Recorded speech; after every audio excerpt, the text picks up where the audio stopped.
I am Principal Kim S. White. I'm the principal of the K-5 Cabarrus Charter Academy level, and that's this first floor that we are on in fifth grade, being on the second floor. And my name is Kyle Pierce. I am the 612 principal on the upper floor. My email is jpierce. So my first name is James, but I do go by Kyle. So if you see either name, but welcome. I'm glad y'all are here.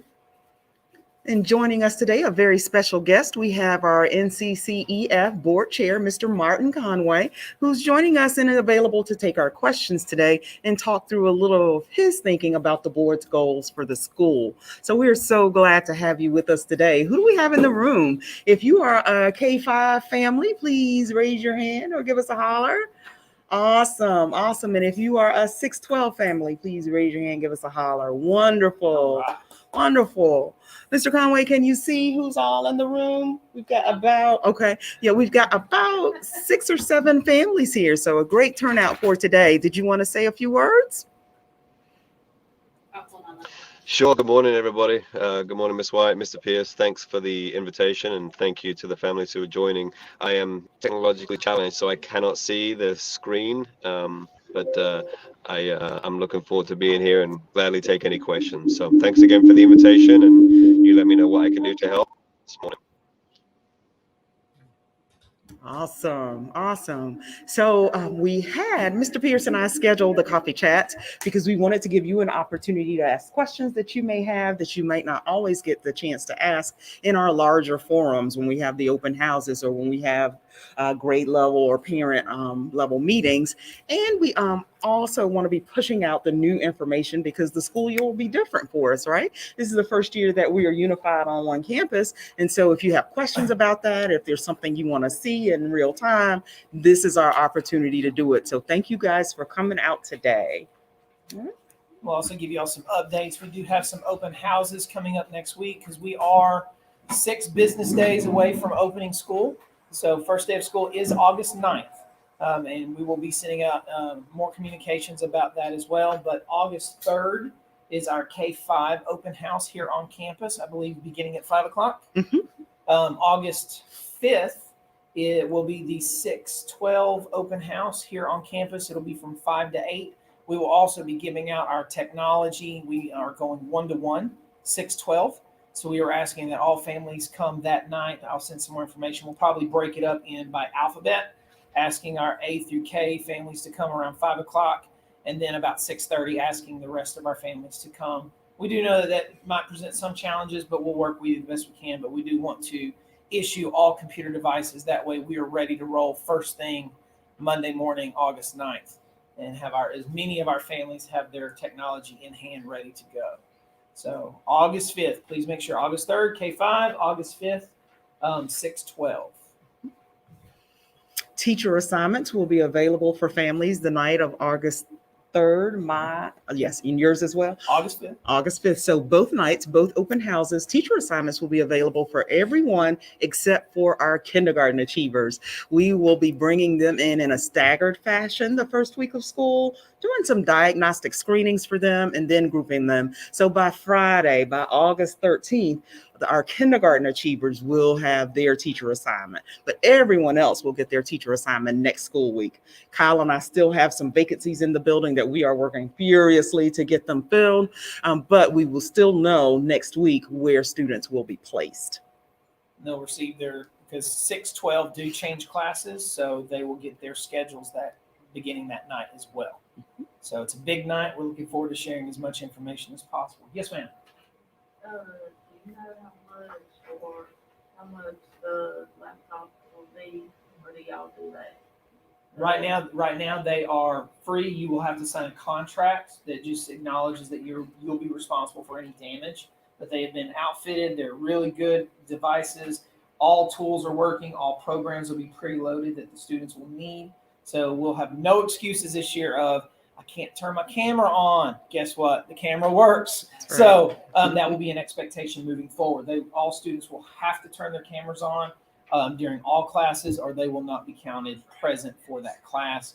The sound works. All programs are on. So we worked really hard this summer to get them ready for everybody. That's right. Kyle and I were really intentional about our use of ESSER funds.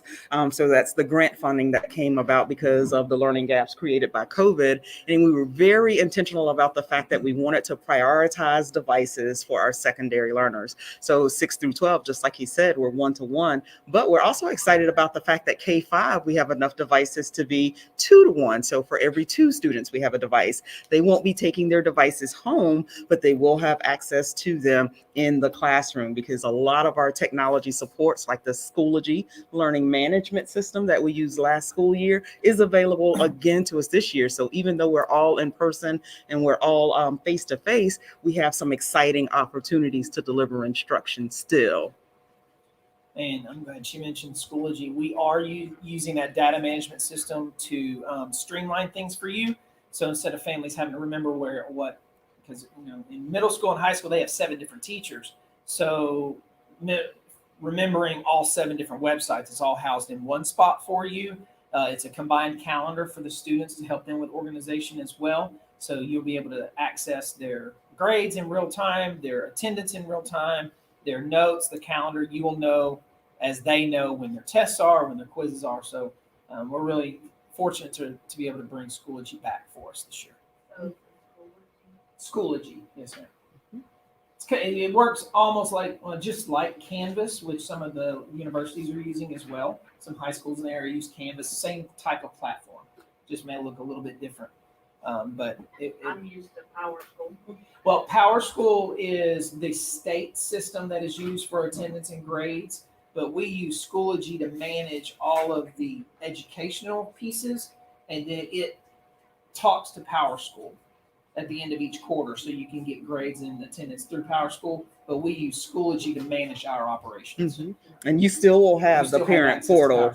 Yep, with the and we will be passing out those parent access letters at open house on Tuesday and on Thursday. So please make sure that you're able to grab yours. But if you're not, it's fine. We will get it to you another way. But we do want you to know those parent access letters that have all of your login information you'll have before the first day of school, so you can start tinkering with some of the logins and some of the access sites, making sure that you're able to access that. So open house August 5th. Or 6/12 is August 5th.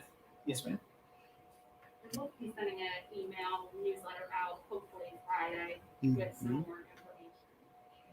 That's right. You'll have the opportunity at the K-5 open house. I'm repeating the same presentation twice. So you'll have the opportunity to either register for the presentation at 5 or register for it at 6:30, whatever works better for your family, and talk through some of the changes. We're experiencing a lot of changes this year. You ready to move on to unification? Sure. Because of campus unification, and they are mostly tied to our procedures and routines. So we've adjusted some of our arrival times just to make sure that everybody gets used to being in this space together. We've got a different monitoring plan this school year. And then also we have some movement in grades. Our 4th graders this year will be changing classes, and I'm excited about that for them. So, like she said, the arrival times, we will have 3 staggered arrival times this year to kind of help continuing to separate our students, make it easier to handle the traffic flow. We obviously are landlocked and specific and only have a one-way in, one-way out. So we're going to be very strategic. The upper grades, 6-12, can begin arriving at 7 o'clock in the morning. Classes begin sharply at 7:30. We start early, we end early. So 6-12 is done at 2:30. So pickup is between 2:30 and 3, closer to 2:30 if possible. And then the second wave will be 3-5. That will be at 8 o'clock. Their classes begin at 8. And then K2 for the time being will adjust as we get into the year. But K2 will start arriving and their classes begin at 8:30. So it's a 30-minute spot for each arrival. Now, this year because we do have many blended families as far as I have students in the middle school and students in the elementary. And because of that offset, we are prepared to offer what we call sibling connection. So I'll give you an example. It's easier to give you an example. If you have a student in 6th grade and you have a student in 3rd grade, well, there's that 30-minute arrival difference. 6th grader can be here from 7 to 7:30. Class will begin at 7:30. Well, what's going to happen with the younger student?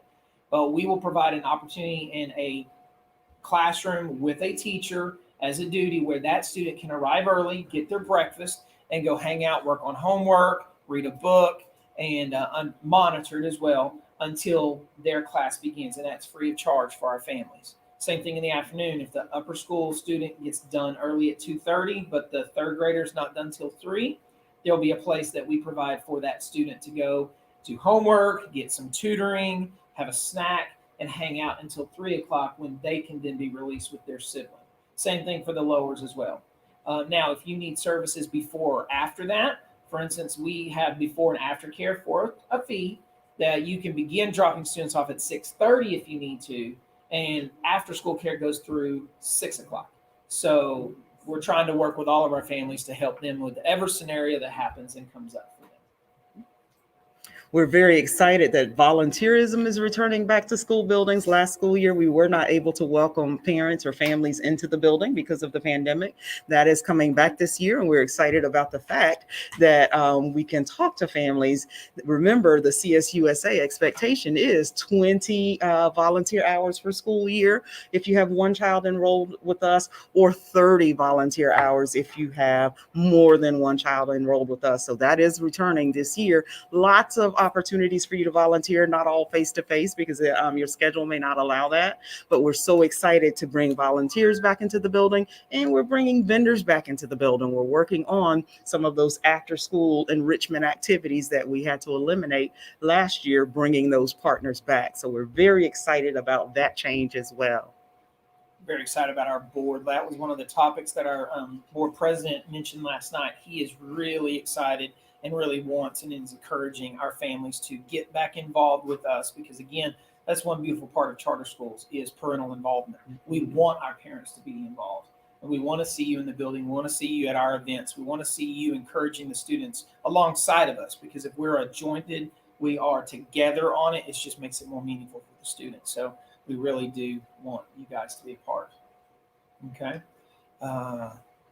Food service, we are planning on providing the same food service we had last year. We are waiting for the federal government to decide whether or not funding will be available.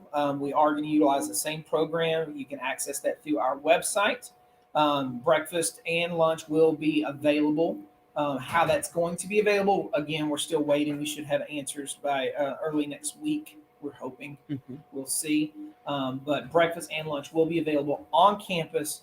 And the website will be available for you to order from there if it is not provided. Okay. We do not have microwaves here, so if a student does bring their lunch, please make sure it's something that does not need to be microwaved. It's just we have too many students. For the first couple of weeks, we will be eating in our classrooms just until we get all of our expectations, all of our systems in place, until the students understand what hallways to go and where to navigate. But we will be eating in our classrooms a couple weeks in. Once we are confident that everyone is comfortable and we know how things are going to work, we will then, as I think grades 3 through 12, will start eating in our multi-purpose room. Kind of get, again, my goal is to try to simulate as close to a normal school experience as possible. As long as the restrictions are not on us, we plan pep rallies, assemblies are already planned. So staff student games. I mean, I'm trying to really push a whole school feel. We do plan on inviting our youngers to our pep rallies, because this year we're very excited. We were accepted into the North Carolina Coaches High School Association. So we are part of a conference this year. So we potentially could be playing state playoff games through our sports in the high school level. We do have varsity schedules. So in volleyball, basketball, softball, and other sports. So we're really pushing that. So we're excited. A lot of changes, a lot of moving parts, but we can do it. We can do it. Then also, I always like to give the plug for please apply for free and reduced lunch, even if you don't plan on taking advantage of that benefit. The application for 21-22 is not yet available, but it usually opens up for a school about a week ahead or a week after. I can't remember, but somewhere in that window. But as soon as that application is available, we'll send out just a message to ask you to please apply, even if you don't plan on taking advantage of the benefit, because it does support our increased grant funding. And we would like as many grant dollars as we can get into the building. I think that's all we have. I think that's all the unification updates for now. So we'll open it up for questions. Y'all have our undivided attention. And if we don't know the answer, we'll together find it. Fair? So Yes, sir. I got an email yesterday asking about or 2 days ago about the mask requirement. Mhm. So is it going to be mandatory or required, Give me an answer. optional? Well, maybe Mr. Conway would like to take that one. He's asking about the mask requirement, Martin. Thanks, Miss White. I'm having some background noise. Can you hear me okay? Yes. All right, perfect. Thank you. Yeah, if the question is around the mask mandate, there is no mandate in our schools. We voted last night as a board CSUSA, came to us with a recommendation that masks are recommended but optional. So that's what the board voted to do last night. This is obviously fluid because things change on a regular basis, it appears, but as of right now, children and staff are not required or mandated to wear masks in any of our buildings. If they choose to do so because of their own risk threshold or personal view and etc., they have that option to wear a mask, but there is no mandate in our schools currently for children or staff to wear masks. Thank you. Thank you, Mr. Does that Conway. answer your question? He said, does that answer your question? Yes. He said yes. Yes, sir. Okay, so, Thank you, Kim. Sorry about the background noise, but so I guess now I'm getting an understanding because I spoke with somebody a few days ago, and they didn't know anything about how we was going to turn until after the board meeting or whatever. So I guess now is it set in stone that we're coming back? Yes, sir. Okay, the reason why I'm saying that because I guess maybe three weeks ago or something like that, no more than a month ago, I received an email and they were saying, okay, you have an option to do it 2 days, 4 days, or you can still be at home. I don't know if anybody got that email. I just saw something about it. When we return, what grade level, if you don't mind me asking? What we had back in the beginning of the fourth quarter of last year, we tried to work with our families to finish out the school year and adjust whatever our families needed. At this point in time, the governor is supposed to speak today, but we don't have that option at this point for this school year. The understanding right now is all students are coming back in the building 5 days a week. Remember last year we did have Fridays. We were given that option. Maybe the email might have came back in the system. I got it like a month ago because I actually called up here and I tried to get in contact with somebody and I missed it. Somebody they said, well, you're not gonna know really nothing until the board. Right. So we have a meeting. So because I was calling to let them know I'd rather be virtual. The reason why I'm saying that because this is still 1 year after the vaccine, right? Nobody really knows exactly what's going to happen. Then you got the Deltas coming. Right. But my son has asthma. So at the end of the day, he has a situation that is, he got weak lungs anyway. So for me to rearrange my whole life to, because I'm a single parent now that has it. So I have to rearrange my life and then all of a sudden, 36 days, nobody talks about the flu and pneumonia anymore. Everything is COVID-19. So here the numbers will go up because you have a symptom of COVID-19 or the Delta, and then everybody go back home. It's hard for a person to just rearrange his life like that. And I feel for the whole school system, it'd be for either option or it can come back so the parents can, be comfortable with what they can do right now until we really see what happens. Because at the end of the day, it's the flu, pneumonia season is kicking in, but everything's going to be cold. So we shut down in 3 months. Now you would expect everybody to be just on top of stuff like you're in school, and that's going to be hard. You see what I'm saying? So I think this should have been an option so people who was comfortable with last year, and there's some people who don't agree with school, they can do that just going into this year and then see if the numbers are fluctuating, if the school is staying down, and then okay, now next year we can bring it back. I would love my son to come back. Honestly, he needs that socialization, but I'm looking for the safety. You see what I'm saying? I'd rather he come back, but because of this, and there's no telling how things are going to go, I'd rather him stay at home this year because he's not vaccinated. He's not vaccinated. How many kids are not? People still traveling and moving around. So it's and I only have one child. You see what I'm saying? Something happened, it's like, wow, I didn't know we never thought of that. That's the only thing I'm gonna say. In school, what can the school say? And it's, 30, 40, 100 kids here. Well, please know that I hear you. I understand. I have 2 children myself. I have a junior in high school and I have an 8th grader. Please understand, I hear you. Unfortunately, though, we are a public school and we are governed by the state of North Carolina and our governor and his mandates. We also have what they call strong schools document that the government legislatures put together that we operate under. Because we are a tax-funded public school, we have to adhere to what the state does. And then, so you have the state government, then we have our Board of Education, and we have Start Charter Schools USA, which is our EMO, the company that helps provide us resources and helps us run. So we've got a pecking order and what we have to abide by. Ultimately is what the governor says that we can and cannot do. So we are currently waiting. We can only do what they have mandated. So, okay. Thank you. So, and I hear you. Please understand. I hear you. And you're not alone with the concern. But at the current moment, just like the board voted last night with the mask is optional, the safe schools, the strong schools document said, and CDC says they should, but they've not mandated that we have to. They've not told us that we can give a remote option. So the governor has not told us that we can yet. So at the current moment, this is our plan. And like Mr. Conway said, everything is fluid, everything, because we know Delta strain is out there and it's hitting it like fire. Actually, if you look at it, it's actually starting like, well, it's coming up. So my reason is starting down. Yeah. Well, and I know Miss White, and I speak for Miss White when I say, because she and I have already had this conversation, we worry also about our younger kids who cannot get vaccines. Yeah.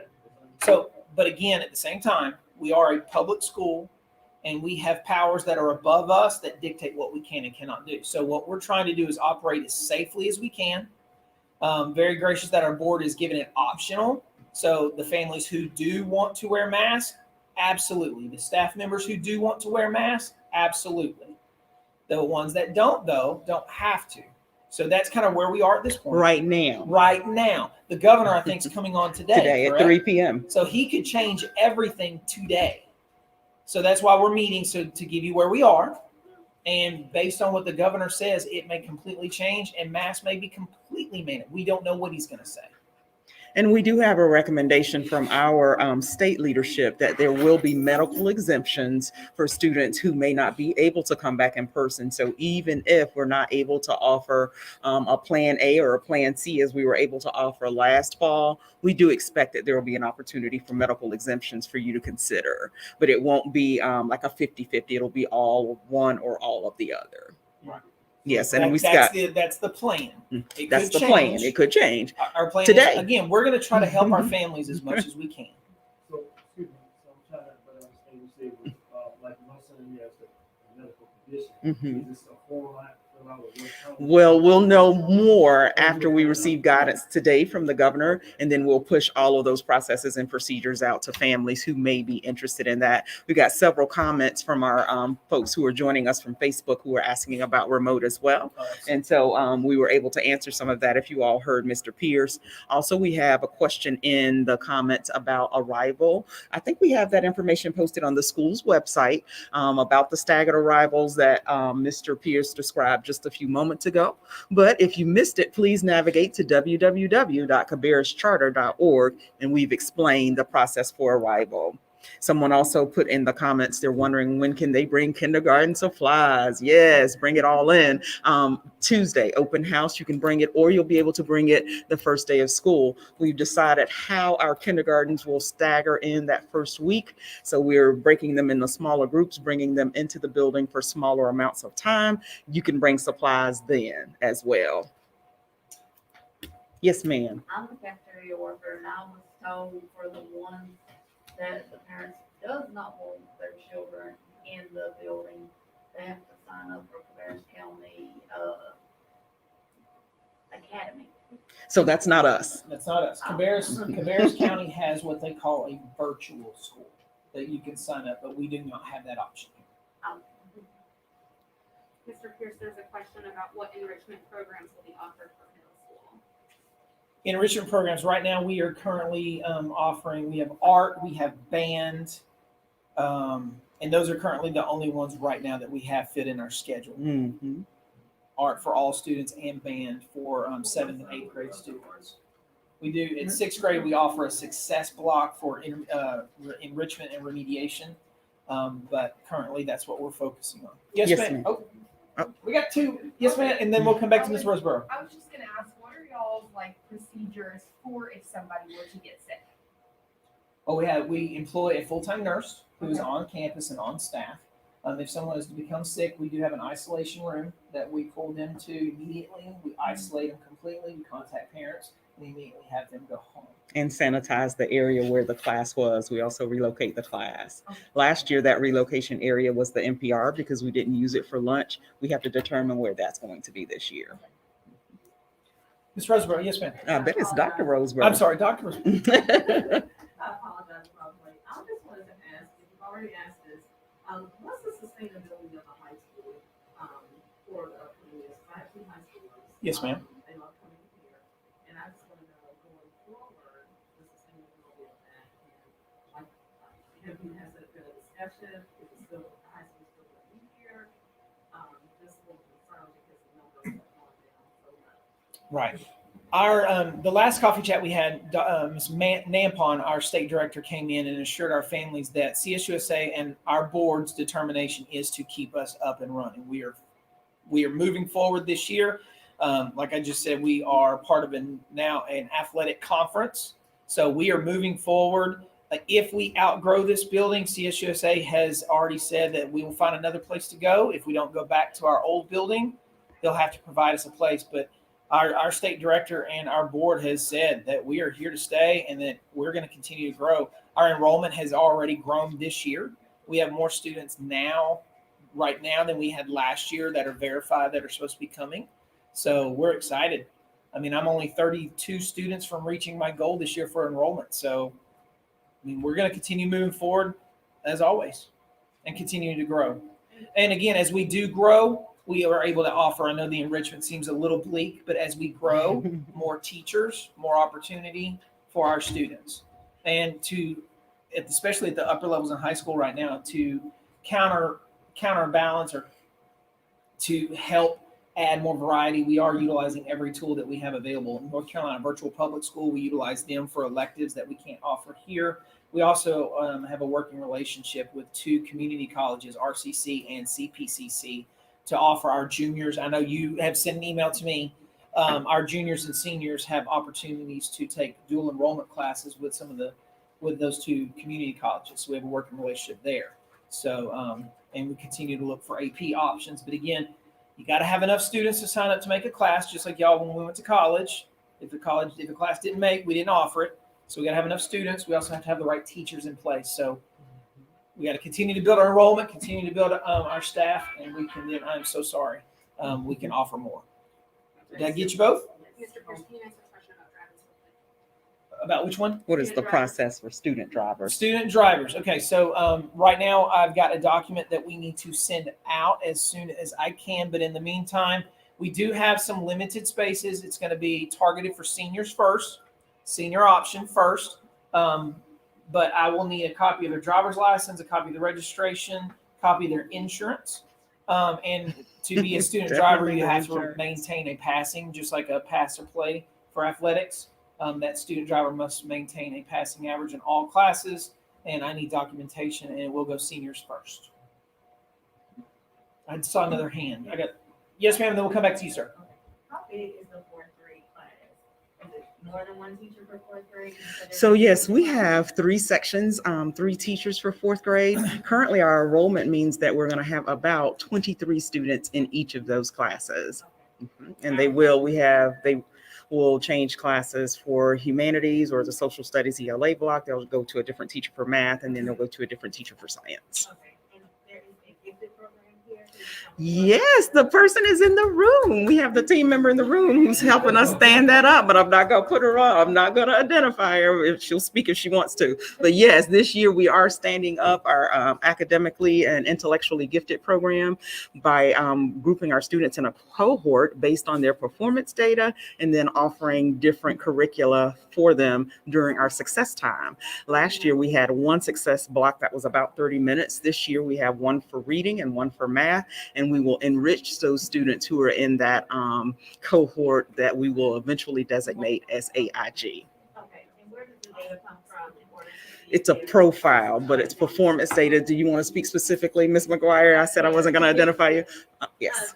So we pulled all of our formative data that we have based on the students. So going into this year, we looked at their iReady data, we looked at their NWEA data, and we looked at their ranges and based them that way. So when we pull bigger cohorts for their traditional classes, when we look at doing pull-ups or push-ins with being in a more targeted area, to accelerate that learning, it'll be based on their percentile. So their national percentile data will kind of help figure out which children we're going to pull out to really push in that area.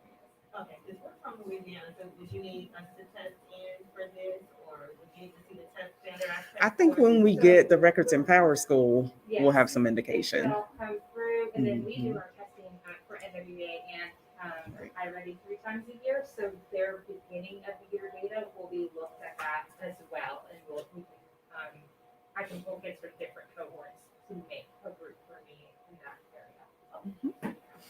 Sure. We've been in the call for about 30 minutes at this point, so I just wanted to see if we have any questions for Mr. Conway, because he's joining us and he may have to jump back into his full-time work. So do we have any questions for him? And so that if we need to let him go, we can. Not specifically, but I did have a question about your staffing. You mentioned a couple times that you're short-staffed as far as teachers. Is that upper and lower? It's upper and lower. It is statewide. It is statewide. At this school, how many positions are you short? Teaching positions on my middle school, we're solid complete. Middle school, we're fully staffed. High school, I'm missing 4 right now. And I'm interviewing 2 people today. So that's roughly 80 kids that are going to have to be. Not necessarily, because we do have planning periods. We have open periods that teachers can cover. I myself can cover. I'm a science teacher by trade. I have another administrator who's a social studies teacher by trade. We have an English teacher by trade. So we're going to make this thing work. It's just right now statewide. Yeah. There's a teacher shortage across. And it's not unusual at this point with school starting very soon. Unfortunately, it's not an unusual trend that we have vacancies. I have 6 for classroom teachers. But what I've already said to the leadership team is that if we don't have viable team members hired by the first day of school, we're up because we're all certified teachers as well. So we have to kind of take that on until we get a person in. 6. Yes. Oh, I thought you said you were covered. No, he's middle. No, middle school, 6-8, I'm covered. We're solid. We're ready to roll. High school, I'm just missing. And part 4. of that is because we grew. So that's exciting. That's growth is exciting, but it brings that challenge of finding viable certified team members. And it's across our network. Yes, sir. Question as far as why did the high school come move to Reed? Again, the reason why I ask because now you said that you might go back to that building. So is it because the numbers went down or what happened? Fortunately for us, really and truly, at the upper level, we really didn't go down. We were very happy that we maintained our enrollment all the way through. Unfortunately, lower had. Well, we maintained enrollment, but both schools were under enrolled. Neither campus had 1,200 students, and these buildings are 1,200 capacity. Both of us had about 400 apiece. That's a fiscal issue. Yeah. Yes. Yeah, that's the deal. We have 2 buildings that can seat 2,400 students. Yeah. And we had 800 together. So we brought them down this year. And we really are kind of excited about the K-12 dynamic because we can interact. Our high school, we're going to do a mentor program with our upper students.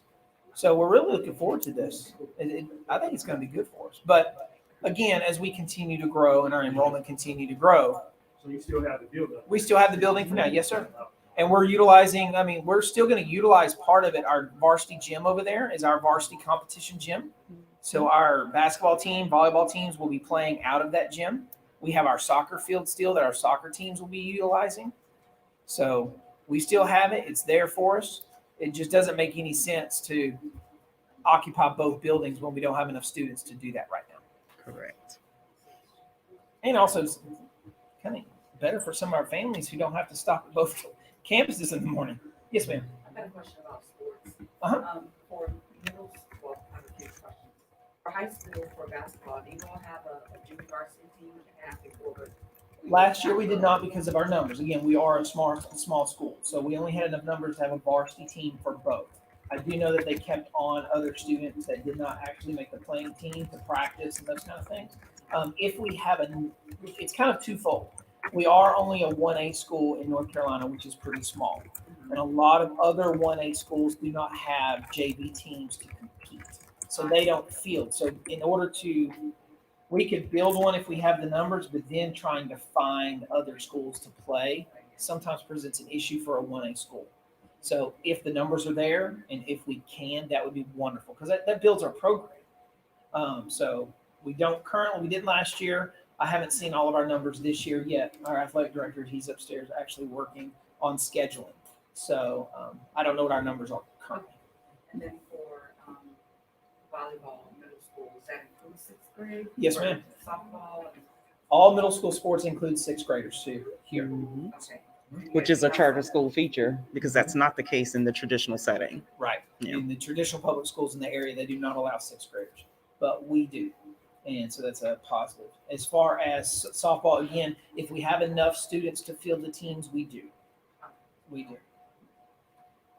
They require to have gym uniforms this year, 'cause I know last year I bought them and they like didn't need them. All uniforms the uniform policy as it is written on our website will be enforced and is in play this year, top to bottom. And it went before the board last night and all the information that we're utilizing is network wide. Okay. And at the K-5 level, they're not required to have the PE uniform, but if the parents do purchase the PE uniform, they can wear it on their PE day all day All right. instead of the traditional uniform. Our board chair wants to say just a few words, and then we're going to give him the opportunity to jump off so he can get back into his full-time life. Martin, did you want to chime in? I did, Miss White. Can you hear me okay? We can. Great, thank you. I want to say thanks to all the parents for jumping on here and thanks for your support. It's clearly been a challenging 18 months or so with the various issues that we all know about. And then with the unification with Caveras, Ms. White and Mr. Pierce have done an amazing job leading us through that. So I wanted to say thank you to all of you for jumping on. Thanks for your support with the schools. And I wanted to say thank you to Mr. Pierce and Ms. White for all of their leadership. Miss White, could you please make sure everybody has my contact information, my email, and any parent at Cabarrus who ever wants to reach out, please contact me directly. I will chat, I will listen, but I appreciate you guys. We are all committed and aligned to making Cabarrus the best school we can make it, along with our other 3 schools, and I'm grateful to each of you for being part of the solution and helping advocate for your kids in what is a very, very challenging time for all of us. And my last comment would be, I shared last night, I think we just need to show some grace and patience with each other. This is uncharted territory for everybody. You know, what happened yesterday or the day before could change today or tomorrow because of how fluid this is. Please just show some grace and kindness to the leaders in the building and to each other, because I think we can come through this stronger if we can do that. So thanks for all of your support. Mr. Pierce, Ms. White, thank you so much for your leadership. You guys are doing an amazing job in very, very difficult circumstances, and I'm grateful to you. So with that, I'll let you guys go, but please reach out at any time if you have any issues or questions I can help with. Thanks. Awesome. Thank you, Mr. Conway. Thank you, sir. Okay. All right, we continue the questions. I did want to kind of plug another thing for 5th and 6th grade this year. We're very excited about. In addition to the AIG program that we are working hard to get in place, we are also bringing Cambridge officially back for 5th and 6th grade this year. So that will be implemented for 6th grade. And I'll let Ms. White talk about the 5th grade implementation, but for 6th grade, it is going to be available currently to all 6th grade students going through our social studies classes. And more information will come about the Cambridge program. But those of you not familiar with Cambridge, it kind of mimics an IB type program, but we want to make it available for everyone in 6th grade this first year initial as we bring it in. So more information will come to that, but we're very excited that that's going to be in play as well. Yes, ma'am. My son's in 6th grade. Does the PE uniform stay here all week or? It goes home. No, ma'am. It goes home. Okay. Goes home. They'll need to wash it. Okay. I didn't, because I bought several, but I mean, I Perfect. didn't know if they bring it in every day. Those preteens and teens, they sweat quite a bit. We'd like you to wash it, please. Yes, ma'am.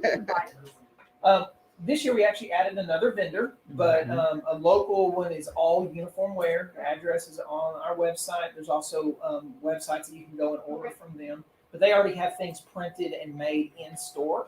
So if you swing by, it's off W.T. Harris Boulevard in Huntersville. Yeah, I know exactly where it's at. I would go right there. Okay. Sorry.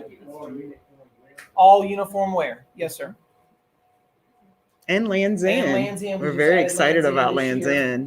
So Yeah. you can order off them, and they have pretty good turnaround as well. Mhm. That link for Land's End is on the website. It is. Mhm. Yes, ma'am. Yes, And ma'am. again, we'll send all this stuff out in a newsletter. It'll all be compiled. Hopefully, we'll have information from the governor Today. so you can push that information out. Fingers crossed. Yeah.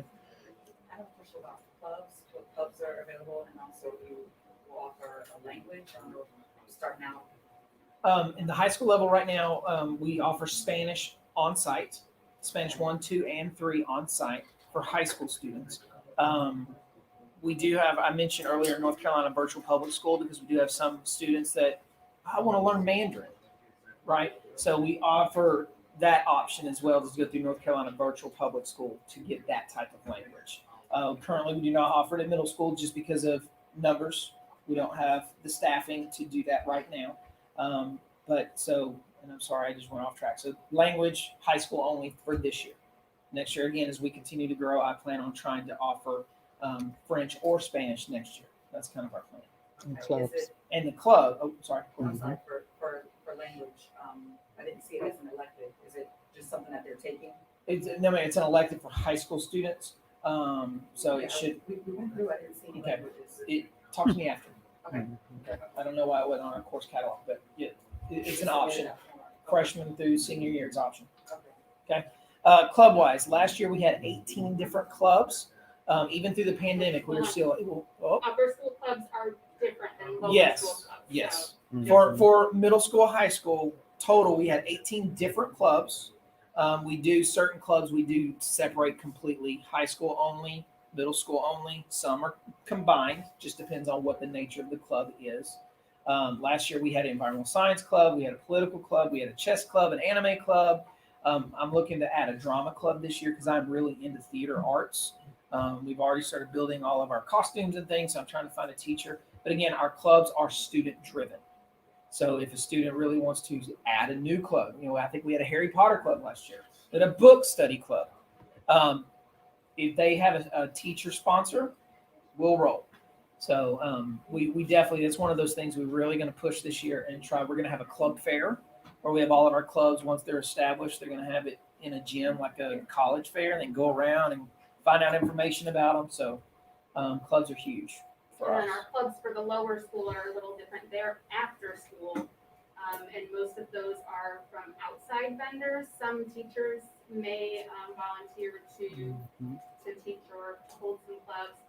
We typically will have like a running club, and some of these may move up into middle and high school. Just depends on what they are able to provide. We have karate, soccer, golf. We do have drama, Legos, or bricks for kids. I feel like I'm missing some other ones, but we do have a lot of different options too for the lower kids, and it's all after school. And some of them are free, some of them you do have to pay for. And we hope to start rolling those out in September. We want to get the first couple of weeks of school under our belt, and then we'll Make sure all schedules work. That's Make sure right. everybody, all systems are in place, and then we'll start moving. Is PE every day, or do you guys do like a rotation, so art is on every 6 days. Middle school and high school every day. A In rotation high for school, it's a K-5. required course for it's a required course in your plan, but we target mostly freshmen. So It's a rotation for K-5.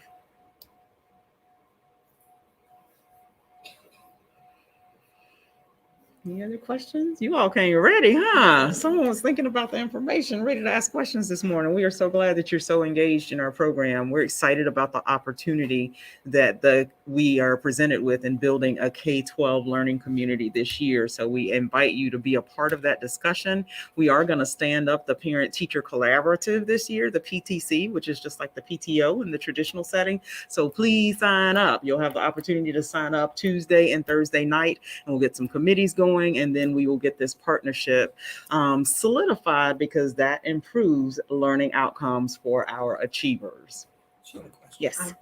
I hate to harp on COVID because I know it's a touchy subject, but I have a little kindergartner here who's very excited about starting school. I just want to know if there's an outbreak. Like, is it like one case, you shut the school down, 2 cases, 3 cases? Like, what is it, and how soon will the parents be informed? If They're notified immediately. We'll keep that same protocol that we had in place last school year, and it's driven by the Strong Schools Toolkit. We do some contact tracing. We have some very specific protocols for that, and anybody who's been near or in contact with that student who may have tested positive goes into a quarantine.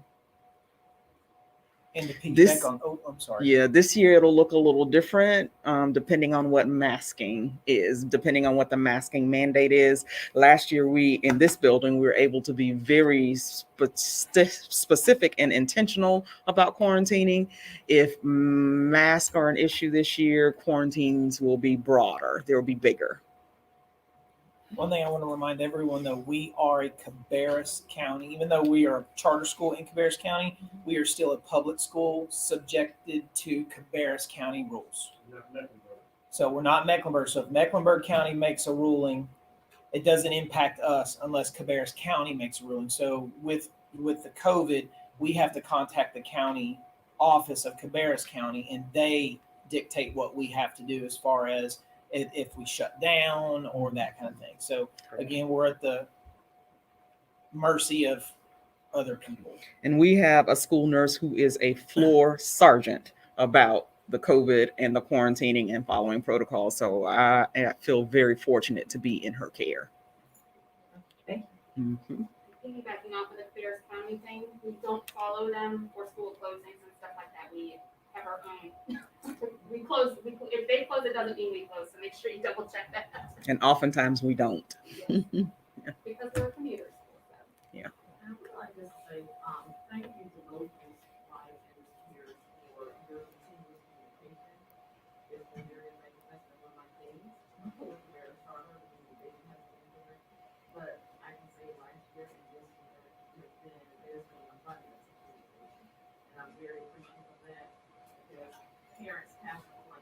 Correct.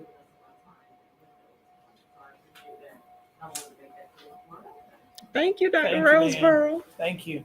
Well, I have a tour, so I'm going to step off, but I am available if anybody needs me. We do have a meeting at 10 a.m., but we have another 7 or 8 minutes. Please feel free to mingle, have refreshments, and you have a question, so we're going to come to you one-to-one. Those of us who are online, thank you for joining us. We look forward to seeing you at Open House. Thank you. Have a wonderful day. Well, I'll catch up with you as soon as I know. Okay, perfect. Thank you.